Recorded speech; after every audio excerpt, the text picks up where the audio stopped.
अगर भाग पहले की बात करें तो भाग पहला संघ और उसका राज्य क्षेत्र। संघ और उसका राज्य क्षेत्र, संघ का मतलब यहाँ पे देश है यानी देश। तो देश की बात करें तो देश और उसका देश के मतलब क्षेत्र कितना है कितना नहीं है, उसके बाद में उसके बारे में दिया गया जानकारी भाग एक में। तो इसकी अगर हम आर्टिकल की बात करें तो आर्टिकल फर्स्ट में है संघ और संघ का नाम और राज्य क्षेत्र। तो यानी संघ का नाम यानी हमारे संघ का क्या नाम है, भारत। भारत और क्या है, भारत और इंडिया। दो दो वर्ड दिए गए हैं देश के, भारत और इंडिया। इसका नाम दिया गया है इसके ऊपर। और अगर मैं बात करूं दूसरे आर्टिकल 2 में क्या है, तो आर्टिकल 2 ये कहता है कि जो नए नए राज्यों का निर्माण है वो आर्टिकल 2 के अनुसार होगा। और जो आर्ट जैसे मान के चलो कोई भी राज्य है या जिसका भी क्षेत्र आता है उसे निरस्त करना, तो वो आर्टिकल 2 के अनुसार निरसित किया जाएगा। आगे है आर्टिकल 3। आर्टिकल 3 है जो नए राज्य क्षेत्र हैं, जो नए राज्य क्षेत्र हैं उनकी सीमा प्लस उनके नाम में परिवर्तन या कोई भी संशोधन अगर हम करते हैं तो उसमें किसके अनुसार करेंगे, आर्टिकल 3 के अनुसार। भारत संविधान अनुच्छेद 3 के अनुसार उसमें क्या कर देंगे हम, परिवर्तन कर सकते हैं सीमा में। जैसे कि होता है ना कि ऐसा होता है कि जो ये क्षेत्र साइड भारत के ईस्ट के क्षेत्र हैं तो उनमें क्या है कि कुछ समय के लिए आप इन क्षेत्रों को ले सकते हो, बांग्लादेश ले लेता, कुछ समय के लिए भारत ले लेता, कुछ क्षेत्र ऐसा है, मतलब उसमें क्या होता है सीमा परिवर्तन होता रहता। तो उन्हें कौन सा आर्टिकल 3 के अनुसार हम कर सकते हैं, मतलब भारतीय संविधान आर्टिकल 3 के अनुसार कर सकता है। और आर्टिकल 4 क्या है, आर्टिकल 4 है अनुसूची पहली और अनुसूची चौथी के अनुसार संशोधन, मतलब संशोधन किस तरीके से किया जा सकता है। यहाँ पर कंडीशन दो फंसती हैं। तो आर्टिकल संशोधन क्या करेगा, जो प्रमाणिक विषय और या फिर हमारे उपबंध के लिए आर्टिकल 2 और 3 का प्रयोग, मतलब 2 और 3 के अधीन काम करेगा, क्योंकि राज्य की बात इन दोनों में की गई है तो इसलिए इनकी बात इन दोनों के अनुसार ही काम अधीन करती है इस वाले आर्टिकल को। और यहाँ पे एक चीज और आती है आर्टिकल 368। आर्टिकल 368 की बात करें, आर्टिकल 368 जो है ये इसके अनुसार भी कॉन्स्टिट्यूशन अमेंडमेंट होता है, लेकिन ये इससे बिल्कुल अलग है, इसे अलग पृथक किया गया है आर्टिकल 3 को। तो इसमें क्या है, केवल राज्यों का जो परिवर्तन होएगा वो इसके अनुसार होएगा। आगे चलेंगे तो आगे क्या है, तो देखो नागरिकता भाग 2। भाग 2 में क्या है, नागरिकता। नागरिकता हमने कहाँ से ली है, तो नागरिकता हमने ब्रिटेन के संविधान से ली गई है। एकल नागरिकता, भारत में कैसी नागरिकता, एकल नागरिकता। लेकिन कुछ देश ऐसे हैं जिनमें दोहरी नागरिकता होती है, जैसे कि हम बात करें अमेरिका की, तो अमेरिका में क्या है कि मतलब जो है एक तो राज्य जो होगा उसकी मतलब नागरिकता होएगी, और जो देश होएगा यानी संघ और केंद्र उसकी अलग नागरिकता होगी। तो दो प्रकार की दोहरी नागरिकता होगी। लेकिन भारत में क्या है, एकल नागरिकता। ऐसी ब्रिटेन में क्या है, एकल नागरिकता। तो ब्रिटेन के जो संविधान है उससे लिया गया है नागरिकता। नागरिकता के मतलब भाग या नागरिकता जो वर्ड है या नागरिकता जो ली गई है हमने भारत संविधान में, वो कहाँ से ली गई है, ब्रिटेन यानी ब्रिटेन से ली गई है। तो आगे बात करें जैसे कि आर्टिकल 5 है, क्योंकि 4 तो हमने कर लिया। और तो भारतीय संविधान के प्रारंभ पर नागरिकता, तो जो जो नागरिकता का जो परिभाषा या प्रारंभ दिया गया है वो आर्टिकल 5 में दिया गया है। नेक्स्ट है 6। चलो एक बात और बताऊं मैं तुम्हें नागरिकता के ऊपर ही। अगर हम भारत की बात करें तो भारत में नागरिकता 5 प्रकार से ली जा सकती है। भारत में नागरिकता 5 प्रकार से ग्रहण की जा सकती है। नंबर 1 जन्म से, नंबर 2 आप वंशानुगत ले सकते हैं, नंबर 3 पंजीकरण से ले सकते हैं, नंबर 4 देश के अनुसार ले सकते हैं, देशीय जो देशीय है इस तरीके से कि हम मतलब भारत के लोग हैं इससे ले सकते हैं। और नंबर 5 है हमारा आपका भूमि अर्जित, यानी हम जमीन खरीद कर यहाँ की नागरिकता ले सकते हैं, यानी लगभग 5-6 साल रहकर। ठीक है, तो 5 प्रकार से हम नागरिकता भारत में ले सकते हैं। और अगर हम बात करें भारत में 5 प्रकार से नागरिकता लेकर और त्याग कितने, मतलब भारत की नागरिकता कितने प्रकार से त्याग सकते हैं? तो मात्र 3 प्रकार से हम भारत की नागरिकता त्याग सकते हैं। नंबर 1, पहला, अगर हम भारत की नागरिकता स्वयं मतलब या अपने अनुसार इच्छा अनुसार त्याग सकते हैं, लेकिन नंबर 1 ऐसा मान लो। तो दूसरी बात, अगर हम किसी दूसरे देश की नागरिकता ग्रहण कर लेते हैं तो हमारी जो भारत की नागरिकता है वो अपने आप ही मतलब जो है हमारे नागरिकता छिन जाएगी भारत की, हाँ, क्योंकि हमें दूसरे देश की नागरिकता मिल जाएगी। और नंबर अगला जो नंबर तीसरा है वो है कि भारतीय नागरिकता जो सरकार है वो अपने अनुसार उसको वंचित कर सकती है, उस व्यक्ति को या उस नागरिक को भारत की नागरिकता उसको वंचित कर सकती है, यानी हटा सकती है उस नागरिकता से कानून के अनुसार, यानी कुछ उपबंधों के अनुसार कह सकते हैं हम। तो ये थे भारत की नागरिकता ग्रहण करना 5 प्रकार से है और त्याग करना 3 प्रकार से। आगे चलते हैं। भारतीय संविधान का प्रारंभ, मतलब ये तो बता दिया। Number 6, article 6। आर्टिकल 6 कहता है कि जो पाकिस्तान से प्रव्रजन का मतलब है मतलब एक स्थान से दूसरे स्थान पर जाना, एक प्रकार से समझ लो, को करने वाले व्यक्तियों की नागरिकता का अधिकार यानी राइट्स जो दिया गया, किसमें दिया गया? आर्टिकल 6 में, जो पाकिस्तान से भारत में प्रव्रजन कर रहे हैं। और जो पाकिस्तान को प्रव्रजन करने वाले, जो पाकिस्तान को जाने वाले लोग हैं, उनके लिए अलग अलग से कुछ नागरिकता के अधिकार दिए गए हैं, आर्टिकल 7 में दिए गए हैं। आर्टिकल 8 में कहा गया है कि भारत के बाहर रहने वाले भारतीय उद्भव व्यक्तियों के लिए कुछ अलग मतलब राइट है। जैसे मान के चलो कुछ व्यक्ति बाहर चले जाते हैं कुछ काम के लिए, कुछ घूमने के लिए इस तरीके से, या फिर कोई ऐसा होता कि बाहर पढ़ने के लिए चला जाता, काम करने के लिए चला जाता, काफी समय बाद फिर भारत में आता, तो उसके लिए कुछ अलग नागरिकता के मतलब अलग अलग नागरिकता के राइट्स दिए गए हैं आर्टिकल 8 में। आर्टिकल 9 क्या कहता? आर्टिकल 9 ये कहता कि भारत की मतलब जो विदेशी है ना, विदेश जो राज्य है उसके नागरिकता स्वेच्छा से अर्जित करने वाले व्यक्ति का जो भारतीय नागरिक न होना। अब मान लो कोई व्यक्ति विदेशी है, वो विदेश से कहाँ आया? भारत में आया, और अपनी इच्छा से अर्जित करने जो मतलब व्यक्ति अर्जित भारतीय नागरिकता अपनी इच्छा से अनुसार भारत में कोई नागरिकता प्राप्त नहीं कर सकता, उसे गवर्नमेंट से या कुछ ऐसा कानून के अनुसार ही कर्तव्य करना पड़ेगा कि वो भारत की नागरिकता ले या ग्रहण कर सकता है। सीधी सी बात कह दोगे तो भारत जो है नागरिकता ग्रहण करने का अधिकार 9 में दिया गया है। आगे चलो 10 में क्या है? नागरिकता के अधिकारों का रहना, नागरिकता के अधिकारों का बना रहना। तो नागरिकता के अधिकार कब बने रहेंगे? आर्टिकल कौन से में? 10 में। आर्टिकल 11 क्या कहता? आर्टिकल 11 क्या कहता? संसद द्वारा नागरिकता के अधिकारों का विधि द्वारा विनिमय किया जाना। मतलब आर्टिकल 11 क्या है कि जो सरकार है ना वो अपने अनुसार उनको क्या करती है? परिवर्तन करती रहती है, यानी नागरिकता के जो अधिकार हैं उनको क्या करती है? संसद, यानी संसद का मतलब सरकार उन्हें विनिमय कर देगी। आगे है, चलो ये यहाँ तक होगा, समझ में आ गया। नागरिकता का पार्ट भाग 2 है, नागरिकता में सिटीजनशिप जो है नागरिकता का भाग 2, उसे हमने इसमें कवर कर लिया। आगे चलते हैं भाग 4। भाग 4 क्या है? तो भाग 4 है भारत के राज्य के नीति निर्देशक तत्व। राज्य के नीति निर्देशक तत्व यानी डीपीएसपी जो है हमारे भाग 4 में दिए गए हैं। इसमें क्या कहा गया है आगे पढ़ते हैं जी। तो आर्टिकल अगर 36 की बात करें तो 36 में क्या है? संघ और राज्य। संघ और राज्य, राज्य का मतलब यहाँ पे देश से है और संघ का मतलब भी देश से ही है। तो उसमें क्या दिया गया? परिभाषा दी गई है, यानी जो आर्टिकल 12 में परिभाषा दी गई है कि राज्य एक संघ है, मतलब हमारा भारत एक संघ है।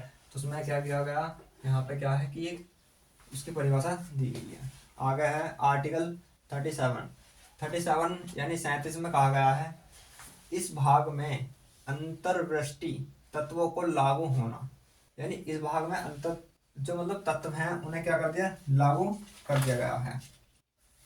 तो आगे चलेंगे हम, इसमें पढ़ेंगे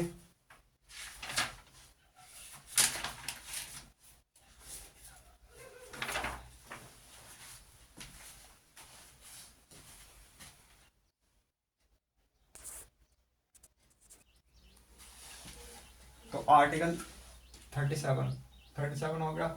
यानी इसमें देखो पहले तो राज्य के नीति निर्देशक तत्व, तो इससे ही स्पष्ट हो रहा है कि राज्य के नीति निर्देशक तत्व, तो राज्य कुछ ऐसे नीति बनाएगा जो अपने राज्य को अच्छा, मतलब ऐसे तत्व बनाएगा जो, ये तत्व भी हैं एक प्रकार के, जो राज्य को उच्च स्तर पर ले जाएगा, यानी ले जाएंगे। तो जैसे कि अगर हम इसमें तो राज्य की परिभाषा होगी 37 में, आर्टिकल 37 में क्या कहा गया है कि जो राज्य है ना वो ऐसा मतलब कानून बनाएगा, यानी तत्व बनाएगा जिससे उनकी विधि यानी कानून की तरफ से उसमें प्रोत्साहन मिले, या फिर तत्वों को लागू करने का राज्य का कर्तव्य होगा। आर्टिकल 38 कहता है कि जो राज्य है ना वो लोक कल्याण की अभिवृष्टि के लिए सामाजिक व्यवस्था करेगा। सामाजिक मतलब है आर्थिक, सामाजिक और तुम्हारा न्यायिक और राजनीतिक, ऐसी व्यवस्था करेगा जो सबको समान अवसर मिल सके। और आगे है आर्टिकल 39 में है राज्य द्वारा अनुशासनीय कुछ नीति तत्व को लागू करेगा। जैसे कि ये बहुत इंपॉर्टेंट है। 39 में 3 बात कही गई हैं। 3 बात क्या, जैसे कि आर्टिकल क्या ये है कि 39 क्या है, इसमें क्या है, समान राज्य समान न्याय और निःशुल्क विधि सहायता करेगा। समान न्याय और निःशुल्क विधि सहायता। देखो विधि का मतलब है कानून, विधि का मतलब है कानून, निःशुल्क यानी मान लो कोई गरीब है तो गरीब के लिए न्याय लेना, उसके लिए राज्य क्या करेगा, उसके लिए राज्य अपने अनुसार न्यायिक सहायता करेगा, यानी इसका कर्तव्य है, ये काम करेगा। दूसरी बात ये कि जो आर्टिकल जो संविधान का भाग 4 है वो नीति निर्देशक, जो नीति तत्व बनाएगा यानी राज्य नीति बनाएगा, वो बाध्य नहीं होगा, वो कोर्ट यानी जो न्यायालय है उसके बाध्य नहीं होगा, वो अपनी मर्जी से कुछ भी कर सकता है। हम मतलब जनता उसके अधीन ही रहेगी, चाहे राज्य इसकी व्यवस्था कर भी सकता और नहीं भी कर सकता, उसके अनुसार है काम करना।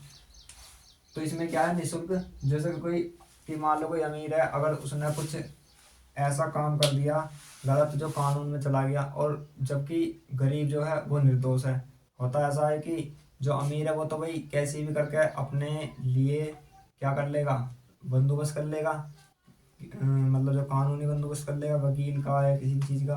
तो ऐसा कहा गया है कि राज्य जो 39 में है कि जो राज्य है ना क्या में कि वो गरीब को विधि सहायता देगा, विधि का मतलब कानूनी सहायता देगा।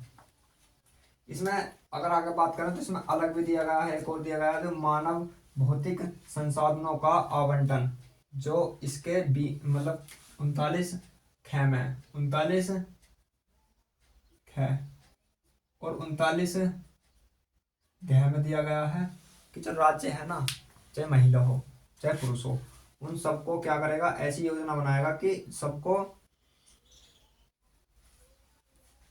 जिसमें कि देश और भौतिक संपदा तथा साधना कुछ ही हाथों में, यानी अगर मैं बात करूं ग्रह की, तो राज्य ऐसी नीति बनाएगा कि भाई साहब किसी एक व्यक्ति के हाथ में ताकत नहीं होनी चाहिए, यानी अन्य विस्तार से बांट देनी चाहिए ताकत। जैसे मान के चलो एक होता अधिकारी, कौन, एक होता हमारा डीएम, डीएम के बाद फिर जाता है एक एसडीएम, एसडीएम के बाद फिर एडीएम आता। इस तरीके से क्या है, वो सत्ता को बांटता चला जाएगा, ताकि अगर एक व्यक्ति के हाथ में रहेगी सत्ता तो वो क्या होएगा, वो अपने अनुसार कार्य करेगा, फिर किसी की नहीं मानेगा, और एक ऐसा समझ लो तानाशाही के जैसा कार्य होगा। तो उसमें क्या गया, अगर 39 गह की बात करें तो 39 गह में कहा गया है कि राज्य ऐसी व्यवस्था करेगा कि उन्हें एक हाथ में, मतलब जो सत्ता है यानी राज्य की जो सत्ता है उसे एक हाथ में केंद्रित नहीं होने देगा। ठीक है, आगे है पंचायत। आर्टिकल 40 ग्राम पंचायत का गठन। तो ग्राम पंचायत का गठन क्या है कि भाई कहने की ये बात है कि जो ग्राम पंचायत का गठन है ना वो आर्टिकल 40 में बहुत आता है, प्रश्न सबसे ज्यादा इंपॉर्टेंट है। बिल्कुल यह है तो सभी इंपॉर्टेंट, लेकिन ये ज्यादा इंपॉर्टेंट है, और 39 का ये भी इंपॉर्टेंट है बहुत ज्यादा। 39 का एक है, इसमें सारे इंपॉर्टेंट है। तो भाई इसमें क्या है कि जो हमारे जो बलवंत राय मेहता समिति के अनुसार 1957 में ग्राम पंचायत का गठन हुआ। 1957 में ग्राम पंचायत का गठन हुआ था। ठीक है। तो इसे इसमें के कहा गया है पंचायत किस तरीके से होगी, और उसे मतलब एक विशेष शक्ति या मतलब शासन दिया जाएगा। ठीक है। आर्टिकल 42 का कहता काम, यानी काम जो होता है उसकी काम की न्याय संगत और मनोवित का उपबंध, यानी जो कार्य करता है काम है उसके लिए इसमें एक अधिकार दिया गया है, राज्य उसके लिए एक अधिकार बनाएगा। आर्टिकल 43 उसमें क्या है, कर्मकारों के लिए यानी मजदूर एक प्रकार से समझ लो, तो मजदूरों के लिए निर्वाहन मजदूरी आदि का प्रबंधन आर्टिकल 43 में है। और आर्टिकल 43 क्या है, इसमें कहा गया है कि उद्योगों का प्रबंधन, इसमें कहा गया है उद्योग जो होते हैं, जो बड़े बड़े उद्योग होते हैं उनमें मजदूर काम करते हैं, तो मजदूर जो काम करेंगे तो उनके लिए क्या कहा गया है इसमें, मतलब जब उद्योग खुलेगा ना तो राज्य की ऐसी प्रवृत्ति होगी कि जो मजदूर हैं उनका एक हक दिया जाएगा उसके अंदर, मतलब उद्योग में भाग दिया जाएगा। ठीक है। भाग ले सकते हैं वो अपने अपने अनुसार। जैसे मान के चलो मैं एक मजदूर व्यक्ति किसी कंपनी में काम करने गया तो वो अपने अनुसार सैलरी मांगेगा उससे, ना कि उसके अनुसार। अब उसका अगर मन करेगा तो वो उसके अनुसार काम करेगा, अन्यथा किसी और दूसरी में चला जाएगा। वो बाध्य नहीं होगा कि हाँ मैं उसी के यहीं पे काम करूंगा। इसमें भाग लेने के लिए इस तरीके से कुछ अधिकार दिए गए हैं, उनकी व्यवस्था भी राज्य करेगा, सीधी सी बात है। आर्टिकल 44 में क्या कहा कि नागरिकों के लिए निःशुल्क और अनिवार्य शिक्षा, नहीं सॉरी, नागरिकों के लिए एक समान संहिता, भाई सीधी सी बात है एक समान संहिता। इसमें कहा गया है कि जो लोग हैं ना उनको एक समान संहिता दी जानी चाहिए, यानी सबके लिए कानून समान ही होना चाहिए। ऐसा नहीं कि कोई भी यार महिला है एक पुरुष है तो उन दोनों के लिए अलग अलग सिस्टम होएगा, नहीं। जो काम जितना वो करता है वही काम वो उतना करता है। और दूसरी बात, जो मतलब लेडीज हो या जेंट्स हो या फिर कोई भी हो उसके लिए समान संहिता दी जानी चाहिए। ठीक है। आगे है आर्टिकल 45 में बालकों के लिए निःशुल्क, यानी जो 6 वर्ष तक के बच्चे हैं उन्हें निःशुल्क शिक्षा और अनिवार्य शिक्षा का उपबंध, यानी जो राज्य जो है ऐसी मतलब एक नीति बनाएगा कि जो 6 साल तक के बच्चे हैं यानी बालक हैं उनको निःशुल्क और अनिवार्य, अनिवार्य का मतलब बिल्कुल जरूरत के रूप से मतलब जो है उन्हें क्या करेगा, शिक्षा देगा, यानी शिक्षा देगा। आगे है निःशुल्क का मतलब होगा फ्री, निःशुल्क का मतलब फ्री शिक्षा देगा। आर्टिकल 46 में क्या कहा, SC ST और OBC, SC ST और OBC यानी अनुसूचित जाति, अनुसूचित जनजाति और अन्य पिछड़ा वर्ग के लिए की शिक्षा और अर्थ की संबंधित हित मतलब हित की बात की गई है। राज्य ऐसी व्यवस्था करेगा उनके हितों के लिए प्रावधान, अन्य से मतलब शिक्षा के लिए और प्रावधान लाएगा। आगे है आर्टिकल 47 में क्या गया, जो पोषक आहार स्तर है और तुम्हारा जीवन स्तर है उसको ऊंचा बनाने के लिए तथा लोक स्वास्थ्य यानी मतलब दवाई गोली या एक मतलब हॉस्पिटलों का इंतजाम मतलब सुधार और उनका इंतजाम, राज्य ऐसी नीति बनाएगा कि उन्हें सुधार आ जाएगा और उनका अलग से इंतजाम अलग से किया जाएगा, यानी ऐसे उपबंध बनाएगा। और मैंने ये बता दिया है कि ये सरकार मतलब जो राज्य इनके लिए बाध्य नहीं है, अपनी मर्जी से चाहे तो करेगा अन्यथा नहीं करेगा। आगे है 48 में क्या कहा है कि जो कृषि और पशुपालन का संगठन, इसमें ये कहा गया है जो दुधारू पशु होते हैं और कृषि होती है उसको राज्य मतलब एक विशेष दर्जा देगा। और जो मतलब उनकी बलि ना दी जाती है जैसा कि पहले बलि दी जाती थी, तो उन पर रोक लगाएगा। जैसे कि दुधारू पशु होते हैं भैंस, गाय, अन्य और भी हैं, जैसे बकरी है, बकरा है, इस तरीके से ये जो मतलब दुधारू पशु होते हैं उन पर रोक लगाएगा और मतलब उन्हें बलि पे भी रोक लगाएगा। दूसरी बात उनमें कुछ सुधार भी करेगा। ठीक है। आगे है 48 क्या, इसमें जोड़ दिया गया बहुत इंपॉर्टेंट है भाई, पूछा जाता है ज्यादा। राज्य ऐसी नीति बनाएगा जो पर्यावरण संरक्षण तथा संवर्धन और वन और उनके जीवन रक्षक के लिए एक व्यवस्था बनाएगा, ऐसी नीति एक और बनाएगा आर्टिकल 48 के अनुसार। आर्टिकल 49 ये क्या कहता है, ये कहता है कि राष्ट्रीय महत्व स्मारक और स्थलों व वस्तुओं का संरक्षण। जैसे कि हमने देखा कि राष्ट्रीय, जैसे ताजमहल हुआ, ठीक है, कुतुब मीनार है, चलो तो राज्य के अंदर बनाते, यूटी है वो तो, जैसे ताजमहल हुआ, किले हुए, ठीक है, और मतलब इस तरीके के जो राष्ट्रीय स्तर पर क्या है कि बड़े स्तर पर अच्छे हैं और मतलब एक प्रकार से इमारत हैं जिन्हें मतलब सरकार की धरोहर कहा जाता है, और तो उन्हें क्या करेगा, उन्हें मतलब संरक्षित करेगा, उन्हें सहायता देगा, सुरक्षित रखेगा। जैसे कि और उसमें कहा गया है कि स्मारक, स्मारक मतलब जैसे मान के चलो कुछ कॉलेज हैं, बड़े बड़े यूनिवर्सिटी होती हैं सरकारी, उन लोगों को क्या करेगा, मतलब एक विशेष सुरक्षा प्रदान करेगा, ठीक है। वस्तुओं की भी सुरक्षा, जैसे कि मान लो कुछ कार, जैसे कोई सरकारी नल है या कुछ ऐसी चीज़ होती हैं जो बनती हैं सरकार की तरफ से, तो वह ऐसी सड़क पर फेंक के चले जाते हैं, तो उनके लिए ऐसी स्थिति बनाएगा कि ताकि वे उन्हें कोई नुकसान ना पहुंचाए, मतलब सुरक्षित रखेगा उन्हें, कहने का मतलब ये सीधी सीधी बात यही है। आर्टिकल 50 क्या है, देखो बहुत इंपॉर्टेंट है 50, मोस्ट इम्पोर्टेंट, जो कार्यपालिका है और न्यायपालिका है, कार्यपालिका और न्यायपालिका को अलग किया गया है, मतलब आर्टिकल 50 के अनुसार कार्यपालिका और न्यायपालिका अलग की गई है। अगर मैं बात करूँ शासन, तो शासन 3 प्रकार से किया जाता है। एक तो तुम्हारा कार्यपालिका, कार्यपालिका कार्य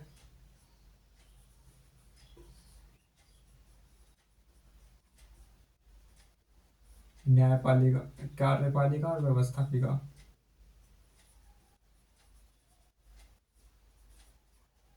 और तुम्हारे वही एक आगा न्यायपालिका। जो ये होते हैं ये सरकार के अंडर में होते हैं, लेकिन ये क्या होती है, ये होती है स्वतंत्र अलग, मतलब सरकार से भी अलग होती है। तो ये कहा गया कि जो कार्यपालिका है और जो व्यवस्थापिका, वो कार्यपालिका के अंदर अंदर में ही काम करती है, तो ये जो है ये अलग है, यानी इन दोनों से ये अलग की गई है, पृथक की गई, पृथक का मतलब अलग ही होता है, ठीक है। आ गया 41, इसमें क्या आएगा, देखो ये भी इंपॉर्टेंट है, ये पूछा जाता है बहुत। क्या आर्टिकल 51 क्या है, आर्टिकल जो अंतर्राष्ट्रीय शांति है और सुरक्षा है उसको आवंटित किया, अभिवृद्धि किया गया है आर्टिकल 41 के अनुसार। आगे देखते हैं, ये भी पूछ लिया जाता है। भाग 4 कै, भाग 4 कै, तो भाग 4 कै की बात करें तो इसमें मूल कर्तव्य को जोड़ा गया है, और मूल कर्तव्य कहाँ से लिए गए हैं, मूल कर्तव्य रूस से लिए गए हैं, ठीक है। और अगर मैं बात करूँ राज्य के नीति निर्देश कहाँ से लिए गए हैं, तो वो लिए गए हैं आयरलैंड के संविधान से। कहाँ पे, आयरलैंड के संविधान से,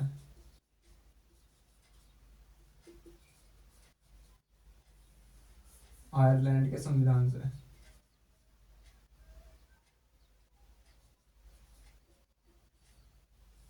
आयरलैंड के संविधान से लिए गए हैं, और ये कहाँ से लिए गए हैं, रूस से। तो इसमें क्या है कि मतलब भाग 4A जो है, इसमें मूल कर्तव्य यानी फंडामेंटल ड्यूटीज को जोड़ा गया है, और आर्टिकल 51 कै, ये वो ध्यान रखना है, 51 कै इसमें जोड़ दिया गया है।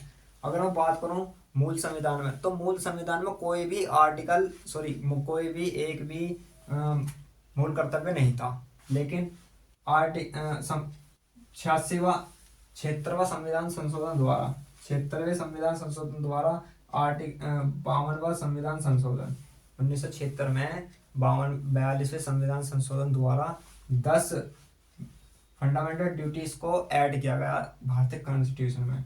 तो आगे बात करें तो इसमें कितने जोड़े थे, तो 10 मतलब मूल कर्तव्य जोड़े गए थे। और 11वां जो मूल कर्तव्य है वो हमारा 2002 में जोड़ा गया 86वें संविधान संशोधन द्वारा। इसमें मतलब कि चाहिए कि यहाँ पर अगर बात करें, अगर 45 तो बालकों के लिए है, मतलब अनिवार्य शिक्षा यहाँ बालकों के लिए है, लेकिन 6 वर्ष तक के, लेकिन यहाँ पे क्या है 6 से 14 वर्ष तक के बच्चों के लिए निःशुल्क और अनिवार्य शिक्षा का मतलब मतलब इसे आर्टिकल, तो इसमें 2 चीज दी गई हैं, 21A जो फंडामेंटल राइट्स है उसमें भी दिया गया है, और एक इसी चीज को मूल कर्तव्य बना दिया गया, मूल कर्तव्य भी इसे बना दिया गया है, 11वां मूल कर्तव्य। तो इसे अब जोड़ा 2002 में, और ये अगर बात करें तो पूरे भारत में ये 2010 या 15 के आसपास, 10-12 तक ये पूरे भारत में मतलब जो विकसित हो गया था। तो यही था भारतीय संविधान। आज के लिए इतना ही काफ़ी है। धन्यवाद। और ज़्यादा से ज़्यादा वीडियो को लाइक करें, शेयर करें, और अगर अच्छा लगे तो चैनल को सब्सक्राइब भी कर सकते हो। तो आने वाली वीडियो के लिए तैयार रहें। धन्यवाद।